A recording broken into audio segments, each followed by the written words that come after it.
മാർത്തോമ വിഷൻ്റെ ഈ എപ്പിസോഡിലേക്ക് പ്രിയപ്പെട്ട പ്ലസി സാറിന് വളരെയധികം സ്വാഗതം.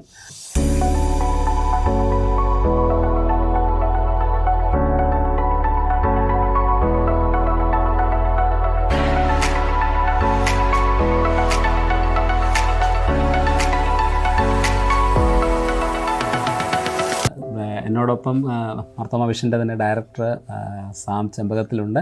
വിശ്വാസികളായ നമ്മുടെ പ്രേക്ഷകർക്ക് വേണ്ടി കുറച്ച് സമയം ചെലവഴിക്കാം എന്ന് കരുതുന്നു. സാറിൻ്റെ സിനിമ ഒരു കരിയർ നോക്കുമ്പോൾ എനിക്ക് തോന്നുന്നു 2024 വരുമ്പം 20 വർഷത്തോളം ആ ഒരു നമ്മുടെ ആദ്യത്തെ സിനിമയുടെ കാഴ്ചയുടെ ഒരു വലിയൊരു പൊലിമ സൃഷ്ടിക്കാൻ സാറിന് കഴിഞ്ഞു. ഇപ്പോൾ ആടുജീവിതത്തിൽ എത്തി നിൽക്കുന്ന വളരെ ബൃഹത്തായ ഒരു സൗമ്യമായ ഒരു യാത്ര, നമ്മുടെ ഒരു ദൈവികത അല്ലെങ്കിൽ ഒരു വിശ്വാസം, ഒരു ദൈവത്തിൻ്റെ ഒരു നടത്തിപ്പ്, നമ്മുടെ ഒരു വിശ്വാസിയുടെ ഒരു ബൈബിളിൻ്റെ ഒരു ദീർഘയാത്ര. അപ്പോൾ അതൊക്കെ എങ്ങനെയാണ് ഒന്ന് കാണുന്നത് എന്നൊന്ന് ചെറുതായിട്ടൊന്ന് വിശദീകരിച്ചാൽ സന്തോഷമായിരുന്നു. എനിക്ക് തോന്നുന്നത് ആദ്യ സിനിമ മുതൽ തന്നെ ഈ പറഞ്ഞ പ്രതിസന്ധികളും തടസ്സങ്ങളും ഒക്കെ സ്വാഭാവികമായിട്ട് ഉണ്ടായിട്ടുണ്ട്. പ്രത്യേകിച്ച് ആദ്യ സിനിമയായ കാഴ്ച എന്ന് പറഞ്ഞു ഒരു 18 വർഷക്കാലം അസിസ്റ്റന്റ് ഡയറക്ടറായിട്ട് ഇരുന്നിട്ടാണ് ഞാൻ ഈ സിനിമയിലേക്ക് ഒരു സ്വതന്ത്ര സംവിധായകനായിട്ട് എത്തുന്നത്. അപ്പോൾ ഇതിൻ്റെ ഒരു വളരെ തുടക്കം മുമ്പ് തന്നെ ആത്മീയത എന്ന് പറയുന്നത് എനിക്ക് ആരെങ്കിലും എന്നെ പഠിപ്പിച്ചതല്ല. കാരണം ഞാൻ പഠിച്ചതിൽ നിന്നൊന്നും എനിക്ക് അങ്ങനെ അത്രയധികം അനുഭവങ്ങൾ ഉണ്ടായിട്ടില്ല. പക്ഷെങ്കിൽ എനിക്ക് ഒരു ക്രിയേറ്റർ എന്നുള്ള രീതിയിൽ എനിക്ക് ഒരു കഥ ഉണ്ടാക്കാൻ പറ്റുന്നു, കഥ എഴുതാൻ പറ്റുന്നു, അതൊരു സിനിമ എന്നുള്ള രീതിയിൽ കൺവിൻസ് ചെയ്യിക്കാൻ പറ്റുന്നു എന്നൊക്കെ പറയുമ്പോൾ പലതും ഈവൻ ഗുജറാത്ത് എർത്ത്ക്വേക്കിനെ കുറിച്ച് എഴുതുന്നത് ഞാൻ ഗുജറാത്തിൽ പോയി ഇത് കാണാതാണ് എഴുതുന്നത്. അപ്പൊ ആ ഗുജറാത്തിലെ ആ കച്ഛിലെ വില്ലേജിനെ കുറിച്ച് ഒക്കെ നമ്മൾ അന്വേഷിക്കുന്നുണ്ടെങ്കിൽ പോലും പല കാര്യങ്ങളും നമ്മൾ എഴുതി വെച്ചത് അങ്ങനെ തന്നെ നമ്മൾ കണ്ടെത്തുക. അപ്പം എനിക്ക് മുമ്പേ ഇത് സൃഷ്ടിക്കപ്പെട്ടിട്ടുണ്ട്. അപ്പം ഇത് എന്നിലേക്ക് ആരോ വന്ന് നിമിത്തമായി പറഞ്ഞു തരുന്നത് പോലെയാണ്. അപ്പം ഒരു റൈറ്റർ എന്നുള്ള രീതിയിലുള്ള അനുഭവങ്ങൾ ആ സക്സസ് വരുമ്പോഴാണ് കൃത്യമായി ഞാൻ മനസ്സിലാക്കുന്നത് എൻ്റെ അറിവുകൾക്കും എൻ്റെ ബുദ്ധിക്കും ഒക്കെ ഉപരിയായിട്ട് മറ്റാരോ ഒരാൾ എന്നോട് സംസാരിക്കുന്നുണ്ടെന്നത് അത് ഈശ്വരനാണ് എന്ന് ഞാൻ വിശ്വസിക്കുന്നത്. അപ്പോൾ അവിടെയാണ് എൻ്റെ ആത്മീയത ആദ്യമായിട്ട് തുടങ്ങുന്നത്. അത് അനുഭവത്തിലൂടെയാണ്. അപ്പം തന്മാത്ര പോലുള്ളൊരു സിനിമയെക്കുറിച്ച് പറയുകയാണെന്നുണ്ടെങ്കിൽ അതിൻ്റെ മെഡിക്കൽ ടേംസ് മറ്റു കാര്യങ്ങളൊക്കെ നമ്മൾ റിസർച്ച് ചെയ്യുന്നുണ്ടെങ്കിൽ പോലും നമുക്ക് അതിനെ കൃത്യമായി എത്തിക്കാൻ കഴിയുന്ന തരത്തിലേക്ക് അതിനെ കൊണ്ടുവരുന്നു എന്ന് പറയുന്നത് അതൊരു പലപ്പോഴും അതിൻ്റെ ഒരു വേഷം ഒരു പൂർണ്ണമായ സമർപ്പണം, ഡെഡിക്കേഷൻ എന്ന് പറയുന്നത്. അപ്പോൾ ഈ പൂർണ്ണമായ ഒരു ഡെഡിക്കേഷൻ ഉണ്ടാകുക എന്ന് പറയുന്നതിൻ്റെ അകത്ത് ഭയങ്കരമായ ഒരു ദൈവികമായ ഒരു അംശമുണ്ട്. കാരണം അത് നമ്മുടെ ഒരു സാർത്ഥതയൊന്നുമല്ല. നമ്മൾ ചെയ്യുന്ന ഒരു ദൗത്യത്തിനോട്, ഒരു പ്രവർത്തനത്തിനോട് ഉണ്ടാകുന്ന പൂർണ്ണമായ സമർപ്പണം. അപ്പോൾ എനിക്ക് എപ്പോഴും പ്രാർത്ഥന എന്ന് പറയുന്നത് പൂർണ്ണമായ സമർപ്പണം എന്നുള്ളതാണ്. അത് നമ്മൾ ചെയ്യുന്ന ഇപ്പം നമ്മൾ സംസാരിക്കുന്ന പോലും അതൊരു പ്രാർത്ഥനയുടെ ഭാഗമാണ്. അറിയാതെയോ പ്രാർത്ഥന പലപ്പോഴും എനിക്ക് കിട്ടേണ്ട പല നന്മകൾക്ക്, സാധ്യതകൾക്ക് വേണ്ടി ചുരുങ്ങി പോകുന്നതായിട്ട് വിശ്വാസികളുടെ ഇടയിൽ അതൊരു അനുഭവമായി മാറുന്നതായിട്ട് എനിക്ക് തോന്നിയിട്ടുണ്ട്. പക്ഷേ ഞാൻ കഴിഞ്ഞ ഒരു 3-4 വർഷമായിട്ട് ഞാൻ എനിക്ക് വേണ്ടി പ്രാർത്ഥിക്കാറില്ല എന്നല്ല, ഞാൻ പ്രാർത്ഥിക്കും. ചിലപ്പോൾ ഇന്ന് ഞാൻ നിങ്ങളുടെ അടുത്ത് പറയുകയാണ് നിങ്ങൾക്ക് വേണ്ടി ഞാൻ പ്രാർത്ഥിക്കും എന്ന് പറഞ്ഞാൽ ഇന്ന് രാത്രിയിൽ ഞാൻ എൻ്റെ കുടുംബ പ്രാർത്ഥനയിൽ ഞാൻ മറിയം സാറിനും സാം ചെമ്പകത്തിനും വേണ്ടി പേര് പറഞ്ഞ് ഞാൻ പ്രാർത്ഥിക്കും. ഒരു പാഴ്വാക്കായിട്ട് നമ്മൾ എപ്പോഴും പറയാം, ശരി സാറേ പ്രാർത്ഥനയിൽ ഓർക്കാം. ആരെങ്കിലും ഓർക്കാറുണ്ടോ? ഒരു ഓർക്കാറുണ്ട്. ഈ അർപ്പണത എന്ന് പറയുന്നത് ഉണ്ടാവണം ഒരു ക്രിസ്ത്യാനി എന്നുള്ള രീതിയിൽ. അങ്ങനെ ഓരോ സിനിമയും എന്നെ അത്ഭുതപ്പെടുത്തിയിട്ടുണ്ട്. അപ്പം ഭ്രമരം എന്ന് പറയുന്ന സിനിമ ഞാൻ എഴുതുമ്പോൾ ആദ്യത്തെ ഒരു 3-4 സീനുകൾ മാത്രമേ എൻ്റെ മനസ്സിലുള്ളൂ.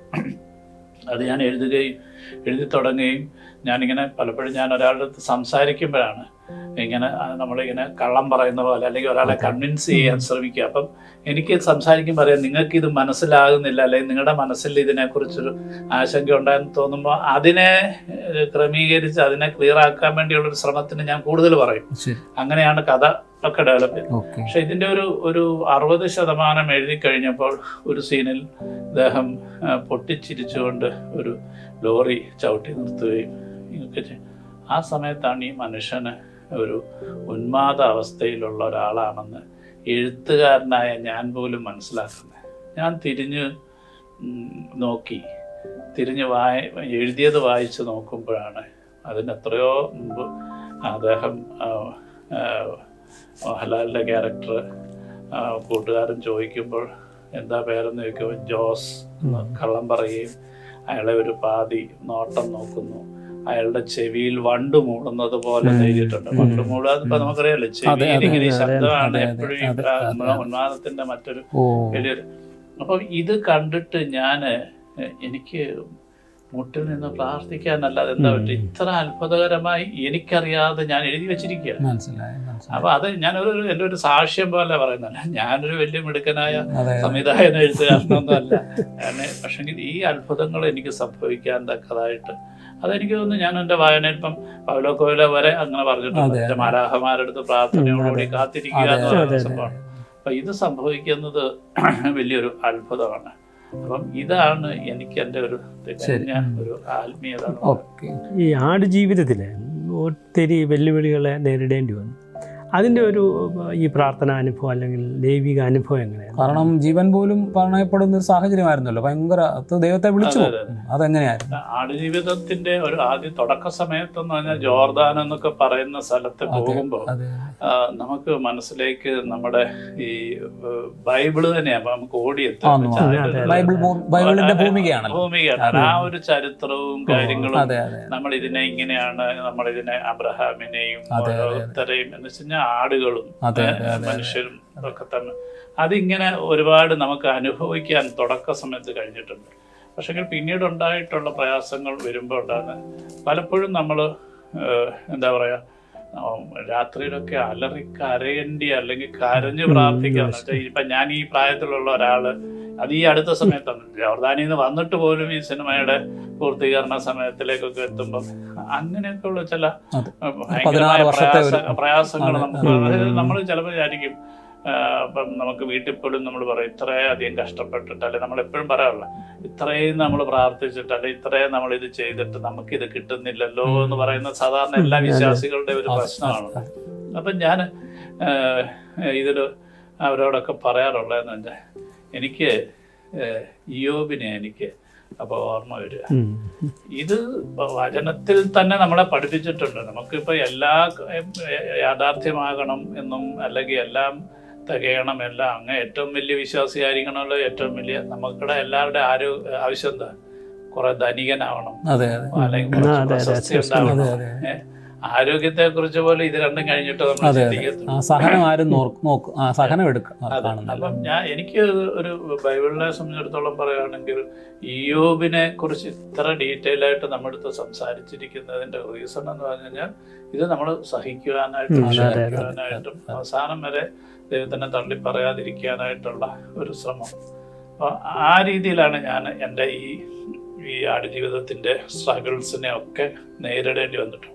പലപ്പോഴും നമ്മളുടെ ആയുസ് ചിലപ്പോൾ ഇത് പൂർത്തീകരിക്കുന്നതിന് മുമ്പേ പോകുമെന്നൊക്കെ വിചാരിച്ചിട്ട് ഒരു വെളുപ്പാങ്കാലത്ത് എഴുന്നേറ്റ് എൻ്റെ ബാധ്യതകളെ, എൻ്റെ പ്രയാസങ്ങളെ, പ്രശ്നങ്ങളൊക്കെ ഞാനൊരു വെള്ള പേപ്പറിൽ ഇപ്പോഴും എൻ്റെ ഓഫീസിലേക്ക് വെച്ചിട്ടുണ്ട്.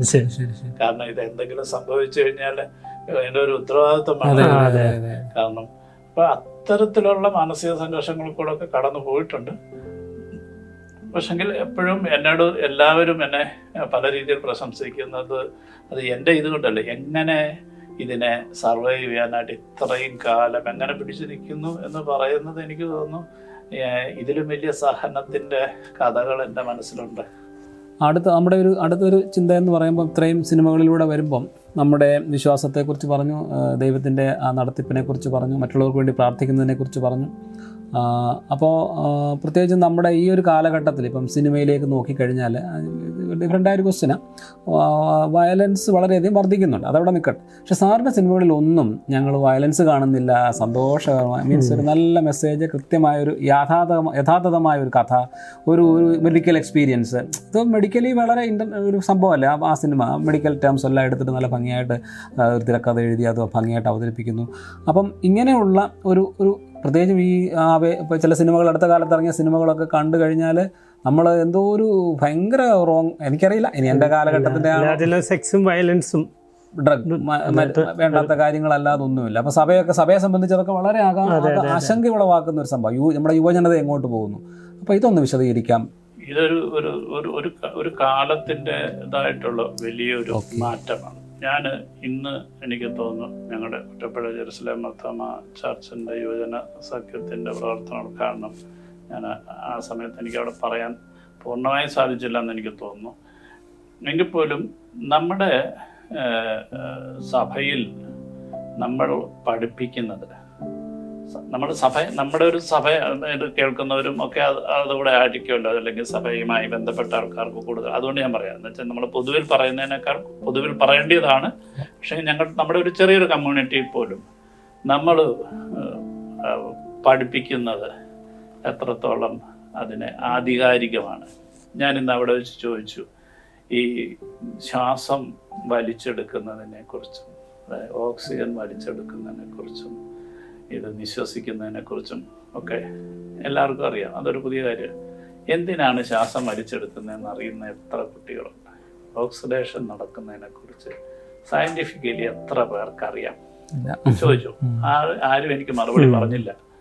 അപ്പോൾ ഇത് പഠിപ്പിക്കാതെ, ഇത് പറയാതെ, ഇത് കോളേജിലോ സ്കൂളിലോ ഒക്കെ പഠിപ്പിക്കുന്നുണ്ടാകും, പക്ഷെ കൃത്യമായി അത് മനസ്സിലാക്കുന്നില്ല. പറയാതെ നിങ്ങൾ പുക വലിക്കരുത്, അല്ലെങ്കിൽ കഞ്ചാവ് വലിക്കരുത്, ഡ്രഗ്സ് വലിക്കരുത്, നിന്റെ ശരീരത്തിനെ കുറിച്ച് പോലും എന്തുകൊണ്ടൊരു ഒരു പുരോഹിതന് വേണേലും പറയാം, അല്ലെങ്കിൽ അവരെ പഠിക്കാം. എന്തിനാണ് ഇത് ചെയ്യരുത് എന്ന് പറയുന്നതിൻ്റെ ഫങ്ഷൻ എന്താണ്? ശുദ്ധമായി ശ്വസിക്കുമ്പോൾ ഉണ്ടാകുന്ന ഇത് രക്തത്തിനോട് കലർന്നിട്ടുണ്ടാകുന്ന ഓക്സിഡൈസേഷൻ നടക്കുന്നതിൻ്റെ ഒക്കെ കാര്യങ്ങളും മനസ്സിലാക്കുമ്പോഴാണ് ഇത്രയധികം പ്രോസസ്സ്. ഈ പ്രോസസ്സ് അതിൻ്റെ അകത്ത് ഭയങ്കര ഒരു ആത്മീയത, ഭയങ്കര ഒരു ദൈവിക അനുഭവമില്ല. ദൈവം എന്ന് പറയുന്ന ആളുടെ ഒരു മിറക്കിളിനെ കുറിച്ച് നമ്മൾ മനസ്സിലാക്കുന്നത്. ഇങ്ങനെ മതം പഠിപ്പിക്കുന്നത് ഇത് പഠിപ്പിക്കുന്നില്ല. ഇത് മതത്തിൻ്റെതായിട്ടുള്ള ഒരു വലിയ മാറ്റം. മതത്തിന് ഇതിൻ്റെ അകത്ത് നന്നായിട്ട് ആൻസർ ചെയ്യേണ്ട ഒരു ക്വസ്റ്റ്യനാണ് നിങ്ങൾ ചോദിച്ചിരിക്കുന്നത്. സിനിമാക്കാർ അത് ഉപയോഗിക്കുന്നു അല്ലെങ്കിൽ മറ്റുള്ളവർ ഉപയോഗിക്കുന്നു എന്ന് പറഞ്ഞാൽ അത് സ്വാഭാവികമായിട്ടൊരു കച്ചവടമാണ്. അതൊരു ആർട്ട് ഫോം എന്നുള്ള രീതിയിൽ, അല്ലെങ്കിൽ ഒരു ക്ലാസിക് സിനിമ എന്നുള്ള രീതിയിലല്ല. അത് ഏറ്റവും അധികം ഹിറ്റാകുന്ന സിനിമകൾ, കാരണം ഏറ്റവും അധികം ആൾക്കാരെ അതിലേക്ക് ആകർഷിക്കാനായിട്ടുള്ള ഘടകങ്ങളെന്നുള്ളത്. അതുകൊണ്ടാണല്ലോ ഒരിക്കൽ എത്രയോ നമ്മുടെ നല്ല കുഞ്ഞുങ്ങൾ വഴിവഴിച്ചു പോകുന്നു. കാരണം അതിൽ പെട്ടുകഴിഞ്ഞാൽ പിന്നെ അവരങ്ങനെ അഡിക്റ്റായി പോകുന്നു. പക്ഷെങ്കിൽ അവർക്ക് അതിൽ പോകാതിരിക്കാനായിട്ടുള്ള കൃത്യമായ കാര്യങ്ങൾ എന്താണെന്ന് നമ്മൾ അവരിലേക്ക് എത്തുന്നില്ല. അതിൻ്റെ ഏറ്റവും വലിയ ഉദാഹരണമായിട്ട് പറയുകയാണെങ്കിൽ, നമ്മൾ പറയുന്ന ഒരുപാട് വചനം നമ്മൾ സംസാരിക്കുന്നുണ്ട്. പക്ഷേ ഈ വചനത്തിൻ്റെ അകത്ത് ഞാൻ രണ്ടാമതിന്ന് ചോദിച്ച ഒരു ചോദ്യം എന്ന് പറഞ്ഞാൽ, ഞാൻ ആടുകളുടെ വാതിലാകുന്നു എന്നുള്ളൊരു വാക്യം ഒരുപാട് കാലം തൊട്ട് നമ്മൾ പറയുന്നത്. പക്ഷെ എന്താണ് ഈ ആടുകൾക്ക് എവിടുന്ന വീടുണ്ടോ വാതിലിന്? അല്ലെങ്കിൽ ഇതിനെക്കുറിച്ച് അപ്പം നമുക്കെല്ലാം അറിയാവുന്ന ബോബി ജോസ് കാട്ടിക്കടച്ചൻ്റെ ഒരു വളരെ പ്രശസ്തമായ ഒരു വാക്കും. അപ്പം ഇതിൻ്റെ ഒരു സൗന്ദര്യബോധവും ഇതിൻ്റെ ഒരു ആത്മീയതയും പറഞ്ഞു പഠിപ്പിക്കണം. അപ്പം ഞാൻ എപ്പോഴും ഈ കഥകളൊക്കെ കേൾക്കുമ്പോൾ ഞാൻ അതിന് വേറെ ചില ഇൻ്റർപ്രിട്ടേഷൻ മനസ്സിലാക്കാറുണ്ട്. 5 അപ്പം കൊണ്ട് 5000 പേരെ പോഷിപ്പിച്ച കഥ ഇന്നും പഠിപ്പിക്കുക. അപ്പം ഇത് ക്രൈസ്റ്റ് ഒരു മജീഷ്യനാണോ അല്ലെങ്കിൽ മറ്റേ എന്താണ് ഇതിൻ്റെ അകത്ത്? നമ്മൾ ഇതിൻ്റെ അകത്തുനിന്ന് കുട്ടികൾക്ക് അല്ലെങ്കിൽ പുതിയ തലമുറയ്ക്ക് കിട്ടുന്നത്. അപ്പം ഞാൻ പലപ്പോഴും പറയാറുണ്ട്, ഒരു എനിക്ക് ഈ ആടുജീവിതത്തിലൊക്കെ ഈ അപ്പം എന്ന് പറഞ്ഞു കഴിഞ്ഞാൽ കാണിച്ചിട്ടുണ്ട് ഉണ്ടാക്കുന്ന ഈ റൊട്ടി എന്ന് പറഞ്ഞാൽ അവിടുത്തെ ഒരു 5 അപ്പം ഒരു കുട്ടിയും കഴിക്കത്തില്ല. 2 മീന് പിന്നെയും പോട്ടെ, ഈ 5 അപ്പം കഴിക്കത്തേ ഇല്ല. അപ്പം ഇതിൻ്റെ കുട്ടിക്ക് ഈ 5 അപ്പം കൊടുത്തു വിട്ടത് എന്തിനാ? മറ്റുള്ളവർക്ക് കൂടെ share കൊടുക്കാൻ. ചെയ്യാൻ. ഓ കറക്റ്റ്. ഇത് നമ്മൾ കണ്ടില്ല. അതെ അതെ. ഈ ഇത്രയും കാലമായിട്ട് സാറ് മനസ്സിലാക്കിയില്ലല്ലോ. വീട്ടിലെ അമ്മ തന്നെ ഈ അമ്മയെ കുറിച്ച് പറയണം. അപ്പോഴാണ് അമ്മ നിനക്ക് നമ്മളിപ്പോ സ്കൂളിൽ കുട്ടികൾക്ക് ഒരു 2 കട്ട്ലേറ്റ് കൊടുക്കുകയാണെങ്കിൽ പറഞ്ഞു വിടുന്നത് ആർക്കും കൊടുക്കില്ല, തന്നെ കഴിച്ചോണെന്നുള്ള. മനസ്സിലായില്ലേ? ഈ വചനങ്ങളുടെ സൗന്ദര്യങ്ങൾ കാണാൻ ശ്രമിക്കണം. ആ സൗന്ദര്യങ്ങളിൽ കൂടെ വേണം കുട്ടികളെ ഇതിലേക്ക് അട്രാക്ഷൻ ചെയ്യാൻ. അല്ല നീ അങ്ങനെയാവണം ഇങ്ങനെയാവണം. അപ്പൊ ഇത് ഓരോന്ന് പഠിപ്പിക്കുന്നതിൻ്റെ അകത്തൊന്നും മൂല്യങ്ങളാണ് പഠിപ്പിക്കുന്നത്. അത് കാണാതെ പോകുന്നു. അതുപോലെ തന്നെ ഞാൻ പലപ്പോഴും ശ്രദ്ധിച്ചിട്ടുള്ള നമ്മളുടെ ഒരു ധ്യാനത്തിനെ കുറിച്ച് ഇപ്പം നരേന്ദ്രമോദിജി പോയി ധ്യാനം ഇരിക്കുന്നു, മൗനമായിരിക്കുന്നു. ദൈവത്തിനെ നോക്കി മൗനമായിരിക്കുക എന്ന് സങ്കീർത്തനങ്ങളിൽ പറഞ്ഞിട്ടുണ്ട്. നമ്മുടെ ആരാധനത്തിൽ എവിടെയാവും ഈ മൗനമില്ല, മൗനത്തിന് അർത്ഥം കൊടുത്തിരിക്കുന്നത്? മൗനം എന്ന് പറഞ്ഞാൽ നിന്റെ മനസ്സിനെ ഇപ്പം ശരീരത്തിന്റെ ഇളക്കമാണ്. ഇപ്പം പല സിനിമകളിലും ഇതുപോലെ ഒരു ക്ലബിൽ പോകുന്ന അനുഭവമാണ്. ശബ്ദം കൊണ്ട് ബഹളം കൊണ്ട് ഒരു നൈറ്റ് ക്ലബിലൊക്കെ പോകുന്ന ബഹളമാണ് ഇത് ചില ആരാധനാലയങ്ങളിലും ഉണ്ട്. നമ്മുടെ ആത്മീയ ജീവിതത്തിലുണ്ട് ഈ ബഹളം. ഇങ്ങനെ വൈബ്രന്റ് ആവണം. പക്ഷേ എനിക്ക് ഇങ്ങനെ ധ്യാനിച്ചിരുന്നിട്ട് ഇങ്ങനെ എൻ്റെ ദൈവത്തിനോട് എനിക്ക് കരയാനും എൻ്റെ ദൈവത്തിനോട് സംസാരിക്കാനും പറ്റുന്ന തരത്തിൽ എൻ്റെ മനസ്സ് എന്ന് പറയുന്ന കാര്യത്തിനെ കുറിച്ച്, അതുകൊണ്ടാണല്ലോ മനസ്സമാധാനം. മനസ്സെന്താന്ന് പുതിയ തലമുറയ്ക്ക്, അല്ലെങ്കിൽ എന്താണ് സോള്, ആത്മാവ് എന്താണ്, മനസ്സെന്താണ്, മനസ്സിനെ എത്ര പേര് ഞാൻ ആരെയും ഞാൻ കുറ്റമായിട്ട് പറയില്ല. ഇത് നമ്മളവിടെ പറഞ്ഞു തരുന്ന എത്ര ആൾക്കാർ ധ്യാനിച്ചിരിക്കുന്നു. നമ്മൾ ഈ വഹിക്കുന്നതെല്ലാം മനസ്സിനല്ലേ, തലച്ചോ. അതുകൊണ്ട് തന്നെയാണ് ഈ പെട്ടെന്ന് ഈ ബഹളത്തിൽ നിൽക്കുന്നവർക്ക് ഒരു ഡിപ്രഷൻ ഉണ്ടാകുന്നത്.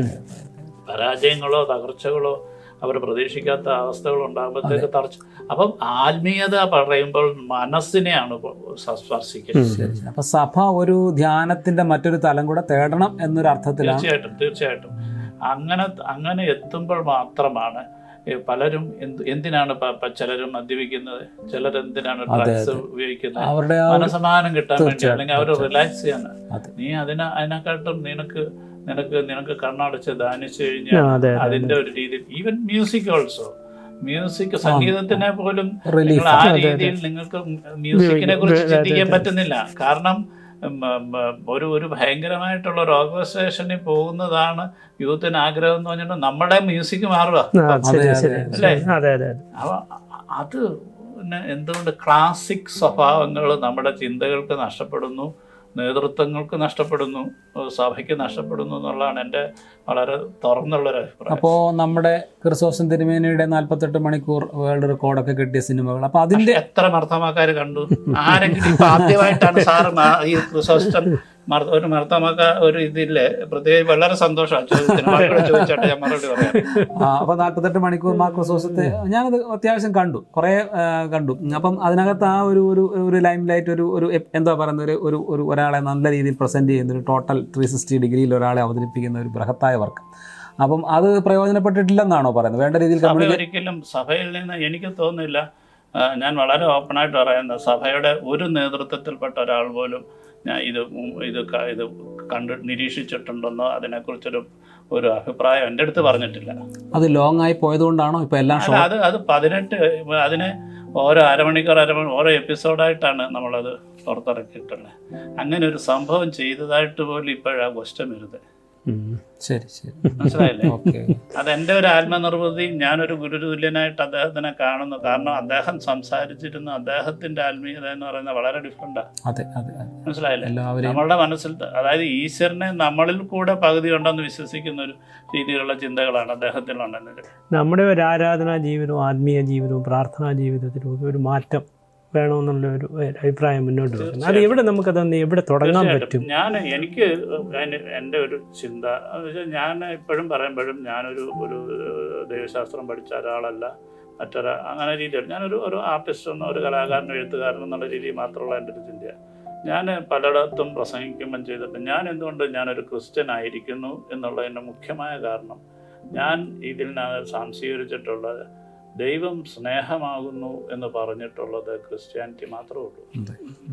ഈ സ്നേഹം എന്ന് പറയുന്ന കാര്യത്തിനെ ഡിഫൈൻ ചെയ്യണമെങ്കിൽ ഒരുപാട് കാര്യങ്ങൾ വേണം. നന്മ വേണം, അനുകമ്പ വേണം, കൃപയുണ്ടാവണം, സഹോദര്യം ഉണ്ടാവണം, ഒരുപാട് കാര്യങ്ങൾ സ്നേഹത്തിനുണ്ട്. പല പല സ്നേഹം എന്ന് പറയുന്നതിൻ്റെ അകത്ത് ഈ സമൂഹത്തിൻ്റെ കൂടെ നമ്മൾ ജീവിക്കുന്നതിനെല്ലാം ഇതെല്ലാം വേണം അല്ലേ? നമ്മൾ തമ്മിൽ ഒരുമിച്ച് ഇരിക്കുന്നതിനും അത് സ്നേഹം.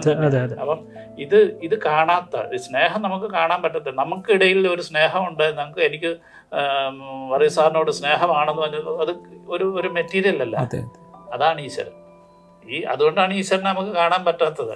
പക്ഷെ നമ്മൾ വിശ്വസിക്കുന്നു, നമ്മൾ എന്ന് പറയുന്നത്. അപ്പം ആ രീതിയിൽ ഒരു പ്രത്യേകിച്ച് നമ്മൾക്കൊരു വലിയ നമ്മുടെ ഒരു ഏറ്റവും ബേസിക്കായിട്ട് എനിക്ക് തോന്നിയിട്ടുണ്ട് നമ്മുടെ ഈ മാനസികമായ അവസ്ഥ കണ്ടിട്ട് മാനസികമായി നമ്മളെ കൊണ്ടുപോകേണ്ട തരത്തിലുള്ള ഈവൻ മ്യൂസിക്കലാണേലും സ്ട്രക്ചറലി ഒരുപാട് വ്യത്യാസം.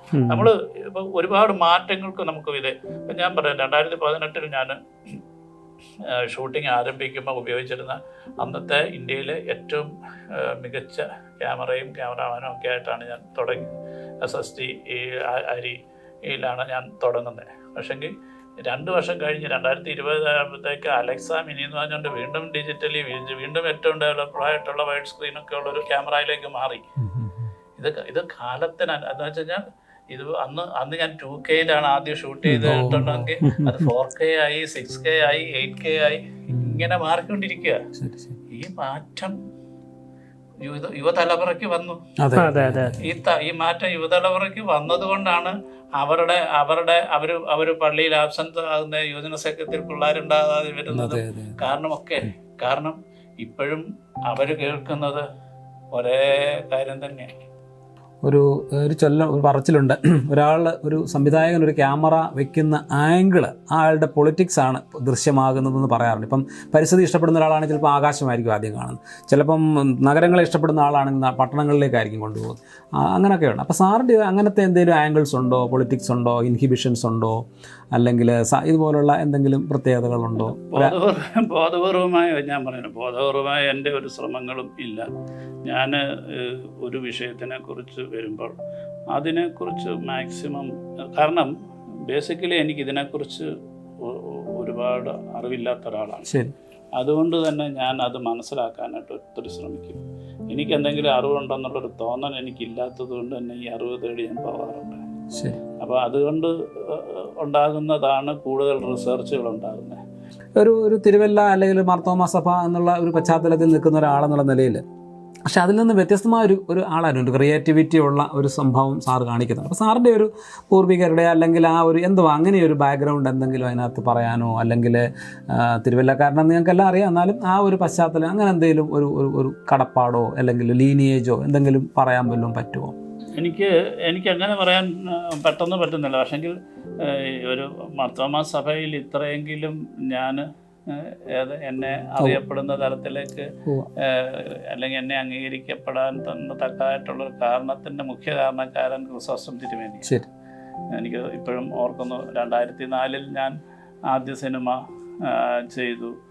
എനിക്ക് സ്റ്റേറ്റ് അവാർഡും മറ്റും ഉണ്ടായിരുന്നു. 2004 ഞാൻ എം ഉമ്മൻ അച്ഛനാണ് ഞങ്ങളുടെ പള്ളിയിലുണ്ടായിരുന്നത്. അച്ഛൻ SC-യിൽ എൻ്റെ സീനിയറായിട്ട് പഠിച്ചിരുന്നതാണ്.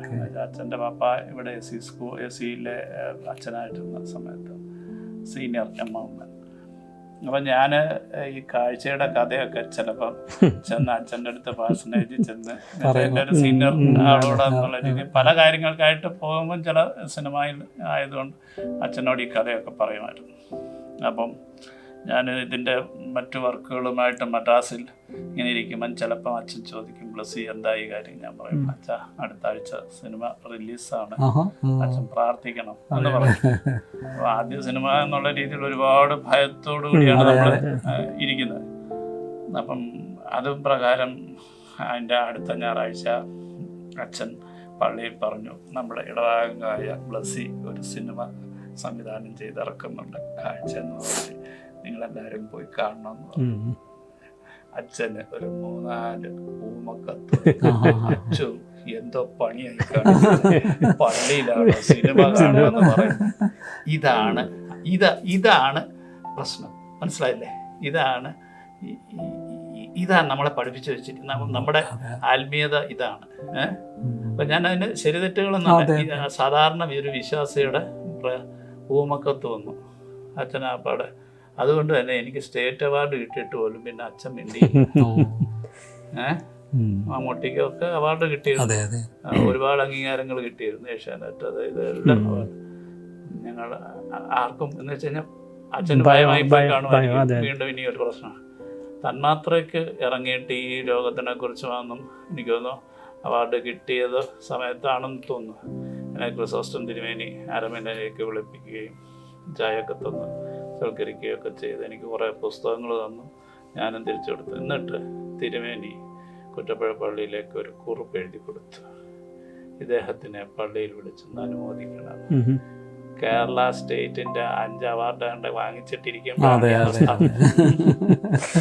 അല്ല, ഞാൻ പറഞ്ഞ മതത്തിലേക്കും സമൂഹത്തിലേക്കും സഭയിലേക്കും ഞാൻ എങ്ങനെ കയറി വന്നതെന്നുള്ളതിന്റെ കാര്യം പറയാം. എൻ്റെ ജീവിതകാലത്തിൽ കണ്ടിട്ടുള്ളതിൽ ഏറ്റവും വലിയൊരു പേഴ്സണാലിറ്റി, മനുഷ്യൻ എന്നുള്ള രീതിയിൽ ഇത്രയധികം ഒരു വലിയൊരു പേഴ്സണാലിറ്റി ആയ തിരുമേനിയുമായിട്ട് ഒരുപാട് ഒരു പിതാവിനെ പോലെ അടുത്ത് നിന്ന് പെരുമാറാനും അതുകൊണ്ട് തന്നെയാണ് ഒരു 3-4 വർഷം ഞാൻ മാറ്റിവെച്ചത്. ഇതിനിടയ്ക്ക് ഈ 16 വർഷത്തിൻ്റെ അകത്ത് ഇടയ്ക്ക് പോയ കുറച്ച് കാലങ്ങളാണ്. അത് കാരണം അതെനിക്ക് എൻ്റെ ഇപ്പോഴും സൂക്ഷിക്കാൻ എനിക്ക് പറ്റുന്നുണ്ട്. അത് തന്നെ ഒരു വലിയ സമ്പാദ്യമായിട്ട് എനിക്ക് തോന്നുന്നുണ്ട്. ഈ ആടുജീവിതം റിലീസ് ചെയ്ത ദിവസം കുറ്റപ്പുഴ പള്ളിയിൽ പ്രത്യേക പ്രാർത്ഥനയിൽ പങ്കെടുക്കുകയൊക്കെ ചെയ്തതായിട്ട് ഞാൻ മനസ്സിലാക്കുന്നു. തീർച്ചയായിട്ടും ആടുജീവിതം ഒരു പെസഹ വ്യാഴാഴ്ചയാണ്